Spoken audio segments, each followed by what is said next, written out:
Good morning, everyone. Thanks so much for tuning in with us this morning. I'm Stephanie Summers. And I'm Courtney Perna. Welcome to the Morning Blend. Welcome, welcome. We're so glad you tuned in with us, and something else a lot of people I know are going to be tuning into. I know I want to see it. I'm thinking... I do, just because it's a hot mess. Right, that's exactly what I was going to say. We're talking about Britney Spears. She's got an unauthorized, you yes, said. I was going to say, she doesn't have anything coming out. Lifetime Movie Network has a biopic about her. It's called, what, Britney Ever After. Yes. And let's just be very clear, Britney Spears and her kind of camp and entourage has not approved this, but, you know. They didn't hold back, though. Apparently a lot of juicy stuff. They really cover every event. Yeah, her rise to fame, the Justin Timberlake years, the bzzz, that meltdown, buzzing. Remember? So it's got its first trailer now. Take a look.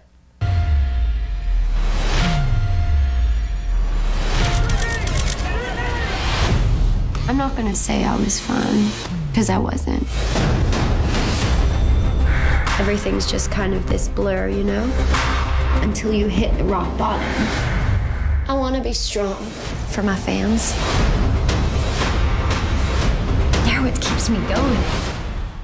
Well, I was a little disappointed in this trailer. I feel like What? it left... I know, I feel like I watched it. Juan was watching it with me, our production assistant, and it kind of...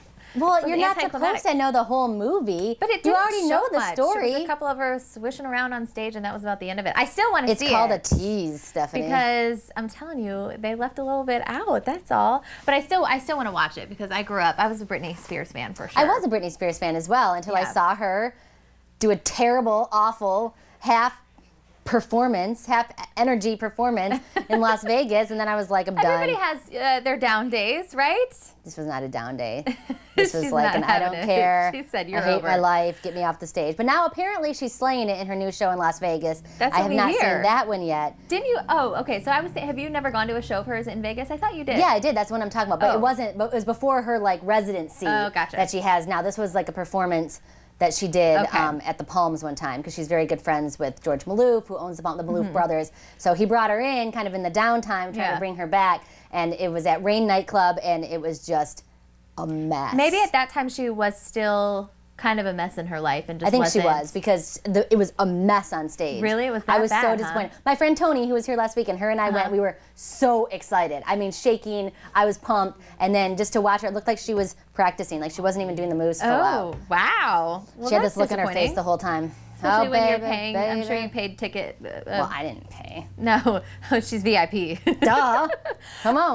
My question, though, is if it's unauthorized, though, so does that mean they don't necessarily have any inside sources and they're telling the story from... no, I'm sure they're getting they're paying people that were around her, assistants or like friends that she kind of... Somebody's leaking the good stuff. Yeah, someone that's mad at her or even just somebody who wants some money, you know? Huh. Anybody. Her neighbor, the girl at the coffee shop, she bought coffee from, I don't know. Like people get paid to give these secrets, but a lot of her meltdown was in the public eye. Right. You know, a lot of her life was in the public eye. Saw a lot of it unfold there. I was trying to see. I knew there was a release date on it. When is it? I don't know. Also, I forgot about the whole Kevin Federline thing. That's in there too. We would like to forget about the whole Kevin Federline thing. What was she? That was. Oh, I can't. If you are that looking was in Vegas to keep up with Britney, she just joined Snapchat. Courtney, I know you're going to be following her, right? Yeah, but I heard she's private right now. But hopefully she'll be opening that up. We'll see. I don't know. How could you live your life without seeing these videos here? I mean, check it out.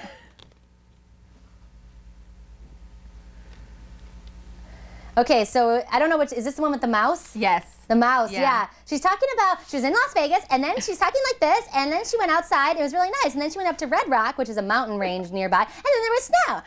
So our production assistants helped me join Snapchat here not too long ago, but that's kind of a what is that, a filter that you can use? Yeah, it's a filter, make you look like a mouse, and then it makes your voice all squeaky and everything. Like that. We need to try that out. And then the second video, she just stares at the camera. I'm thinking we do not have a fan of Britney Spears right here. I was a huge fan back in the day. Like back when her performance, you know, her production value and everything was fantastic. The costumes, her dancing. I mean, she never was the best singer. I mean, I think everybody can agree with that. I mean, there was a lot of, she was, you know, she nailed auto-tuning and producing that went into that. But as far as a performer and as a dancer, you know, as far as a performer, she was fantastic. Yeah. And then she just stopped, just gave up. So that's why I'm kind of like giving up on her. Yeah. Well, if you are still a fan of Britney and don't want to give up on her, you can follow her on Snapchat. A good story I'm gonna also. follow you on Snapchat. Right there on Lifetime as well. But speaking of storytelling,